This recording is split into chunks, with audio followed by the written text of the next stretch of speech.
네, 안녕하세요. 수건무사입니다. 이번 시간에는 이제 비트코인 선물 거래를 해보시려고 하는데 이제 어떻게 해야 되는지 이제 거래할 수 있는 방법 그리고 이제 종잣돈을 이제 입금하는 법에 대해서 알려드리도록 하겠습니다.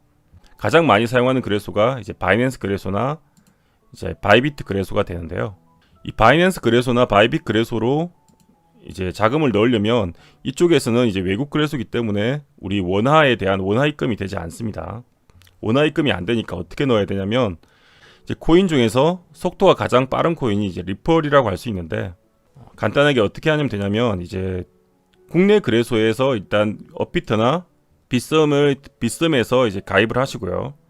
빗썸은 농협 계좌를 터야지 가능하고 업비트는 K뱅크의 계좌가 아마 가능할 겁니다. 지금은 제가 이제 업비트 기준으로 설명을 드리겠습니다. K뱅크일 경우는 업비트는 K뱅크로 연결을 하면 됩니다. 이렇게 해서 계좌를 만들면 이제 원화를 이렇게 충전을 시킵니다. 원화를 여기서 충전 신청을 해서 내가 원하는 계정을 K뱅크에 금액이 들어있으면 자동화가 되어 있기 때문에 업비트 같은 경우는 여기서 만약에 내가 충전을 누르면 입금 신청을 하면 K뱅크에 들어있는 돈 자체가 이렇게 넘어옵니다. 그렇게 해서 바로 이렇게 인정을 하고 하면 바로 들어와지고요. 그리고 코인 중에서 지금 가장 여러 가지 코인을 이용할 수 있는데 비트코인을 이용할 수도 있고 뭐 리플을 할 수도 있고 뭐 이더리움을 할 수도 있고 뭐 이오스를 할 수도 있는데 가장 전송 속도가 빠른 코인이 리플이란 코인입니다. 이렇게 리플이란 코인인데 리플이란 코인을 그럼 사서 사실 옮기는 게 가장 어떻게 보면 빠르게 옮길 수 있는 방법입니다. 아까 현금을 입금을 한 다음에 그 리플 코인을 지금 시세에 맞춰서 예를 들면 얼마를 이렇게 사죠. 이렇게 시세가 여기 있으면 내가 필요한 만큼 사서 리플 코인으로 바꾸면 이제 코인이 생기겠죠. 그래서 리플 코인 자체를 이렇게 입출금 쪽을 가면 역시 코인을 찾으면 리플이라는 코인을 이렇게 치고 하면 이렇게 나옵니다. 그럼 이렇게 주소가 나와요. 입금 전용 주소가 나오고 이건 이제 이 코인이 여기 업비트의 주소인 거고 내가 출금을 하려면 내 주소가 아니고 출금 신청을 누르면 여기 주소를 적으라고 나옵니다. 여기에서 이제 내가 옮기고 싶은 사이트, 자 바이비트 기준으로 한번 설명을 드리자면 바이비트도 역시 나의 자산 쪽을 가보면 자 이렇게 여러가지 코인이 있죠. 바이비트는 이 코인 수가 많지 않기 때문에 바로 보이죠. XRP 쪽을 누르면 이게 리플이고요.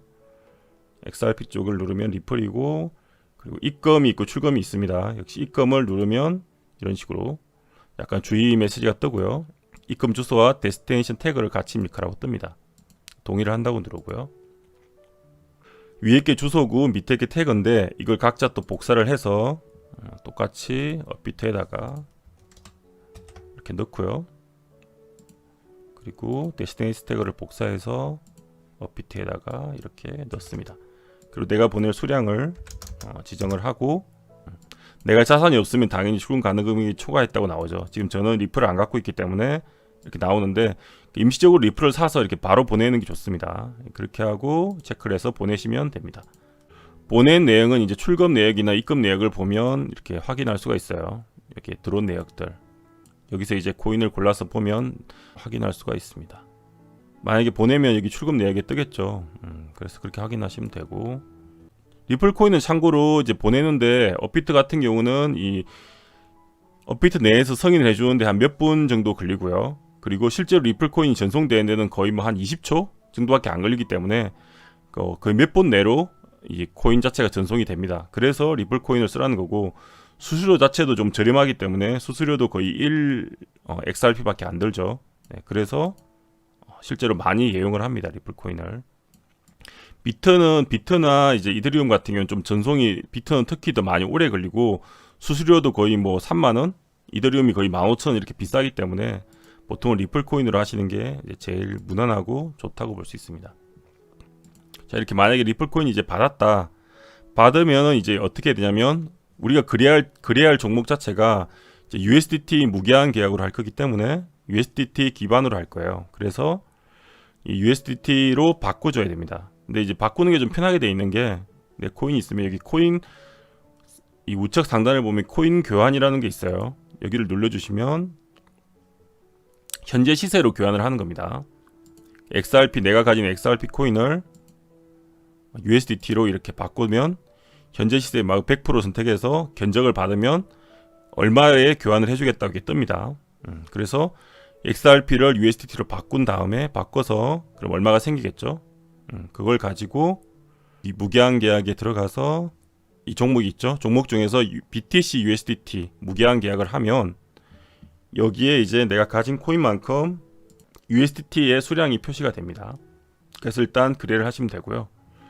자, 이렇게 해서 지금 비트코인 선물 거래를 위해서 이제 국내 거래소에 리플을 입금해서 바이빗으로 전송을 해서 코인을 충전해서 거래 직전 단계까지 이제 알아봤습니다. 이번 시간에는 코인을 옮긴 다음에 이제 거래하는 법에 대해서 조금 설명을 드리려고 합니다. 그렇게 복잡하지는 않는데 아무래도 처음 거래하시는 분들은 처음 하시는 거라서 조금 이제 두려움이 있을 수 있기 때문에 한번 찬찬히 설명을 한번 드려보려고 해요. 일단 먼저 바이비트 기준으로 얘기를 드리자면 총 자산이란 여기 좌측, 이제 우측 중간 정도를 보시면 총 자산이라고 보이시죠? 여기가 이제 우리가 초보분들이나 처음 하시는 분들은 USDT 무기한 계약을 이제 권해드리는데 그 BTC USDT만 일단 매매하신다 생각하시면 돼요. 네. 여기를 거래드리고요. 그리고 그럼 충전한 자산이 여기 총 자산에 적혀 있겠죠. USDT 얼마다가 적혀 있을 겁니다. 여기에 적혀 있을 거고요. 그럼 이 자산이 적혀 있으면 이제 간단해요. 이제 주식을 하시는 분들은 이제 차트를 기본적으로 볼 줄 아시니까 차트가 보통 1차트가 있고 4시간, 1시간, 15분, 5분, 1분 이렇게 보통은 세팅을 해놓고 많이 사용을 합니다. 처음에 조금 다르게 될 수 있는데 이건 여기 세팅을 하시면 돼요. 자, 특징은 이제 코인 같은 경우는 이 일봉보다 일단 차트를 볼 때 약간 4시간 봉이 더 중요하다고 생각하시면 돼요. 이게 나중에 펀딩 개념을 좀 이따 설명을 드릴 건데 펀딩 때문에 그런데 4시간 봉이 더 중요하다. 그리고 1시간, 그리고 15분 봉, 5분 봉 이런 걸 참고해서 보시면 됩니다. 원하시는 보조지표 같은 거 넣어서 쓰시면 되고요. 저는 뭐 주로 이렇게 활용을 많이 하는데 자, 그럼 내가 차트를 보고 있다가 이제 주식하고 색깔이 조금 다르죠. 상승할 때는 이제 뭐 얘는 지금 거래소마다 조금씩 다 다릅니다. 어떤 데는 뭐 얘는 지금 상승이 녹색이고 하락이 빨간색이죠. 바이낸스 같은 경우는 이렇게 보면 얘도 똑같네요. 상승이 녹색이고 빨간색이 하락이에요. 주식은 빨간색이 상승인데 코인은 거꾸로죠. 빨간색이 하락으로 지금 표시되고 있습니다. 참고하시면 되고요. 주식과 조금 반대다. 내가 원하는 이제 사고 싶다, 매수를 하기를 원할 때는 매수를 하고 싶다. 그러면 일단은 그냥 이쪽 바이비트 같은 경우는 우측 상단에 보시면 교차가 있고 격리라고 이게 고를 수가 있어요. 이게 뭐냐면 교차는 그냥 내가 가진 자산 전부를 다 그냥 해서 풀레버리지까지 마음대로 쓸 수 있는 거예요. 그래서 어떻게 보면 뭐 바로 쓰기도 하지만 초보분들한테는 좀 위험할 수가 있죠. 왜냐하면 자산을 풀로 써버리기 때문에 그게 그러니까 100배 가이도 내가 만약에 원하는 대로 그냥 막 써진단 말이에요. 내 자산이. 그래서 그렇게 하면 좀 위험할 수 있기 때문에 초보분들한테는 격리를 눌러서 하시길 권해드립니다. 격리를 하면 내가 이 포지션을 정할 수가 있어요. 자, 롱이 있고 숏이 표시가 되는데 롱 레버리지가 있고 숏 레버리지를 우리가 설정할 수가 있어요. 자, 롱이 뭐냐면 우리가 그냥 주식에서 매수라고 생각하시면 돼요. 매수 포지션이라고 생각하시면 되고 주가가 내가 산 다음에 이렇게 올라가면 코인 가격이 올라가면 수익을 내는 그런 진입 방식이에요. 숏은 매도라고 생각하시면 돼요. 선물 거래해 보신 분은 알겠지만 매도라는 거는 내가 사고 이 코인 가격이 떨어지면 내가 수익이 나는 구조입니다. 그걸 숏이라고 합니다. 파생에서는 롱과 숏이라는 용어로 표시를 합니다. 그래서 내가 이제 거래하고 싶은 방향을 이제 레버리지를 세팅해 주시면 되는데 이거 1배로 하면 그냥 똑같아요. 1배로 하면 주식이나 뭐 현물하고 똑같습니다. 현물처럼 이제 1배로 그냥 거래를 하는 거예요. 내가 가진 자산만 거래를 하고 여기서 밑에 보시면 10%에서 뭐 이렇게 정할 수가 있죠. 100을 누르면 100%를 누르면 그냥 내 현금 USDT 현금 자산만큼만 100%만 이게 수량이 책정이 돼서 이제 자동으로 이렇게 측정이 돼요. 그럼 그걸 거래하면 돼요.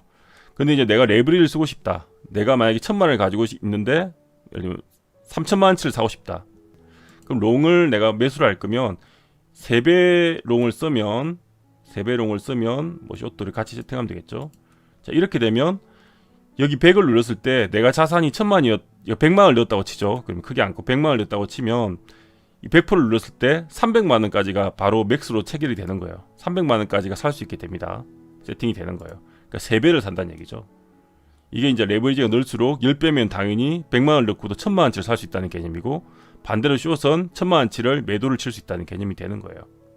이제 거래 자체가 이제 지정가가 있고 시장가가 있습니다. 뭐 조건부조부는 거의 안 쓰니까 필요가 없고, 시장가는 그냥 내가 수량만 넣으면 알아서 그냥 위로 시장가 개념으로 사지는 거예요. 아까 말했듯이 테이크 개념의 수수료가 나가는 거고, 테이크 수수료가 당연히 더 비쌉니다. 선물할 때는.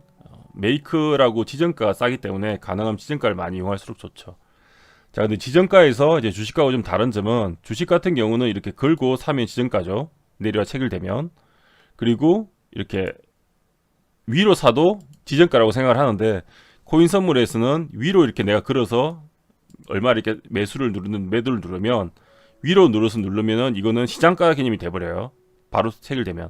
숏일 때도 위에 걸어놓고 숏을 걸고, 그 다음에 내려와서 체결이 되면 지정가지만, 내가 이 아래쪽을 눌러서 체결이 돼버리면 시장가로 인식을 하는 거예요. 그러니까 내가 가격을 눌렀다고 해서 지정가가 아니라는 개념이 주식하고 조금 다른데, 그 개념을 인식하시면 되고, 지정가를 살리면 반드시 위로 체결이 되기 전에 이런데 위에다 걸거나, 매수일 경우는 아래다 걸어가지고 내가 매수 체결을 기다리는 위치가 돼야 돼요. 그래야지 지정가로 체결이 됩니다. 보통은 여기다 걸고 빠르게 하면 지정가로 들어가는데, 운이 나쁘면 이제 여기 걸었는데 그 사이에 이 현재가가 움직여 버리면 내가 지정가로 걸었음에도 시장가로 되는 경우가 있습니다. 그렇게 참고하시면 되고, 그러니까 조심해서 해야 되고요. 또 한 가지는 바이빗 같은 경우는 USDT가 포지션 오픈하고 청산이 나눠져 있습니다. 내가 만약에 매수로 열면은 포지션 오픈을 해서 매수로 사잖아요. 그럼 포지션이 열리는데, 이 매수한 부분을 팔고 싶으면 반드시 포지션 청산을 눌러서 매도를 해야 돼요. 그래야 내가 샀던 게 청산이 되는 거고, 만약에 내가 포지션 오픈해서 매수를 했어요. 뭐 얘기하면 5주를 매수를 했는데 내가 팔려고 여기서 매도를 해버리면 이게 청산이 되는 게 아니고, 내가 롱 포지션 5개와 숏 포지션 5개를 2개를 다 가지고 있는 개념이 돼버려요. 오픈을 누르면. 그래서 내가 산 다음에 청산하고 싶으시면 반드시 포지션 청산으로 해서 같은 수를 넣어서 반대 포지션을 누르면 그게 청산이 된다. 그렇게 알고 있으시면 될 것 같습니다. 또 한 가지는 이제 PC판일 경우는 차트에서 내가 사실 들어간 가격하고 그런 게 이런 선으로 이렇게 표시가 됩니다. 내가 청산 가격, 뭐 내 현재 내가 산 가격이 표시가 되니까 조금 편할 수 있어요. 뭐 지금은 제가 못 보여드리지만, 바이빗 같은 경우 내가 산 다음에 참고로 그 표시되는 가격을 가지고 이렇게 드래그를 하면 내가 매수 걸어놓은 그 가격 주문 자체가 이게 쉽게 변동이 가능해요. 여기 만약에 매수를 걸어놨는데 여기 매수를 걸어놨다. 근데 그거를 이제 클릭을 해서 이렇게 드래그를 하면 매수 주문가를 바꿀 수가 있다는 개념입니다. 그렇게 된 편의성이 있고요. 자산과 이렇게 활용하시면 되고, 또 하다가 뭐 아까처럼 뭐 교환이나 이런 구매 메뉴도 이렇게 이용하실 수가 있습니다. 아까 버튼 메뉴죠. 이렇게 내 자산을 바꾸고 싶을 때 쓰는 메뉴고요. 자, 권장 드리는 거는 이제 가능하면, 그러니까 특징이 그래요. 비트코인은 평소에 이렇게 횡보하는 듯 보이는데 갑자기 급변하게 반등이 갑자기 나오는 경우가 생겨요. 분명히 뭐 이런 경우죠. 횡보하시 보이다 갑자기 이렇게 급변하는 이렇게 변동폭이 생긴단 말이에요. 그래서 이때 너무 포지션을 내가 레버리지를 크게 잡고 있으면, 참고로 이게 청산가가 생깁니다. 청산가 여기 아래쪽을 보시면 이제 청산 가격이라는 것도 생겨요. 강제 청산 가격이라고 보이시죠? 이 가격에 도달하면 청산이 되는 거고, 그때 이제 시장가로 나가버려요. 근데 이게 당연히 레버리지를 적게 쓰면 적게 쓸수록 청산 가격이 더 여유가 있겠죠. 그래서 처음 매매를 하시는 분들은 보통 이 포지션 자체를 처음에는 2배나 3배나 많아도 5배 이하로만 하는 걸 권장을 드립니다. 이 이상으로 가면 급변할 때 내 포지션 자체가 청산돼 가지고 당해서 틀리는 경우가 생겨요. 빠르게 대응을 해주면 되긴 하는데, 만약에 존버하다가 보통 물타다가 틀리는 경우도 많이 생기기 때문에 일단 권장은 이 이하로 하는 게 좋습니다. 2배, 3배, 5배 이하로만 매매를 하시는 게 좋을 것 같습니다. 스탑로스 같은 거 걸고 싶으신 분은 여기 걸 수 있죠. 공매수 할 때 스탑로스, 내가 목표가 얼마다, 손절가 얼마다 걸면은 그때 이제 체결이 되면, 거기 해당이 되면 이제 거래가 되는 거고요.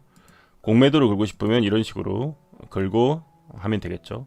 숏으로 걸고 싶으시면 이걸 눌러서 하시면 되고, 자, 그리고 포지션 오픈과 청산이 차이가 있다는 거 기억하시면 되고요.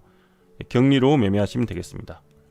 그 실현 손익 같은 경우는 여기 미실현 손익이 나오는데 이게 USDT로 표현이 될 겁니다. 근데 이제 이거를 어느 정도 원화로 표시되는 걸 보고 싶으시면 이런 경우는 있어요.